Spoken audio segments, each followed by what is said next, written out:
Hello, I'm Renee, and I'd like to share with you a new project. I'm challenging myself to do things I've wanted to do for a long time, starting with learning to make corsets.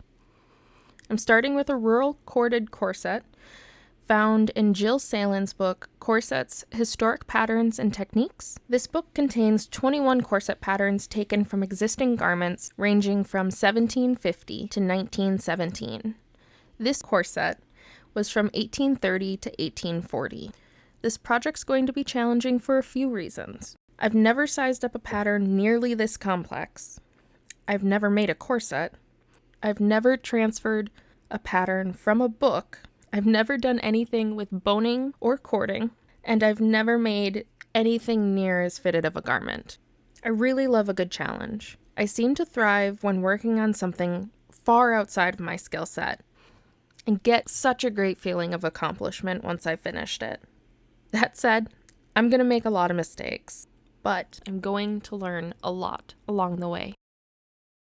I'm starting this project by taking the pattern from the book and transferring it onto 1-inch grid paper. In this case, I happen to use Christmas wrapping paper because we're just after the holiday season and it's still sitting by my door.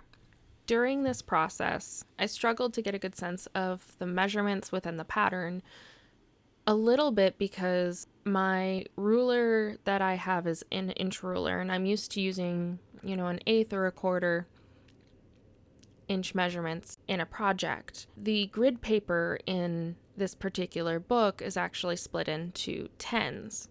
So I originally was assuming I would have to try and make some little guesstimates, and then I realized after I finished the strap that one portion of my ruler is actually split into tenths and 20ths. There's little markings on it for a couple of inches. I hadn't realized this ever before, and I've been using this ruler for a little while. So I went and double-checked some of my other measurements. Everything was pretty decent. So I went back and I just started using that as my measuring. So I would go from the inch mark and measure down 3/10 or 2/10, whatever it happened to be. So at one point you can see that I'm sort of marking where I am in the pattern in the book by using a pencil, and I'm slowly moving it up. It worked relatively well, but it wasn't real great. If I bumped the book, it would move.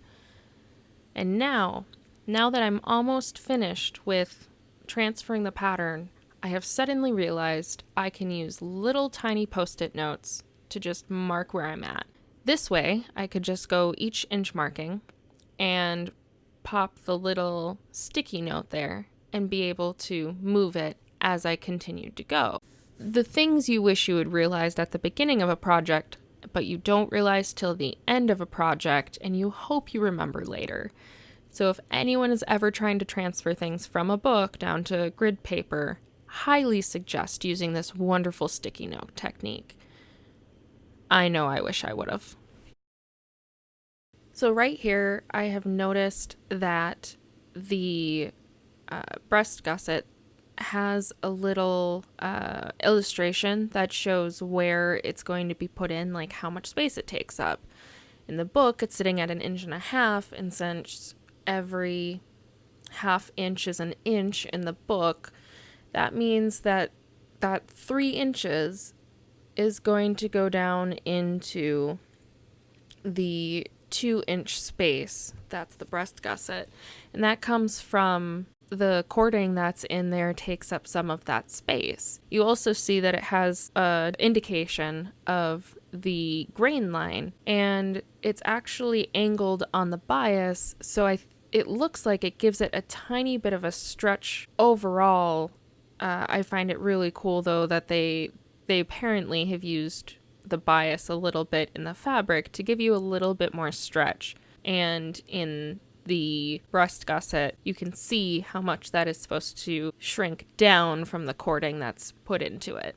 So it was only after I got part of this cut out, I got the breast gusset and the strap cut out, that I realized I didn't add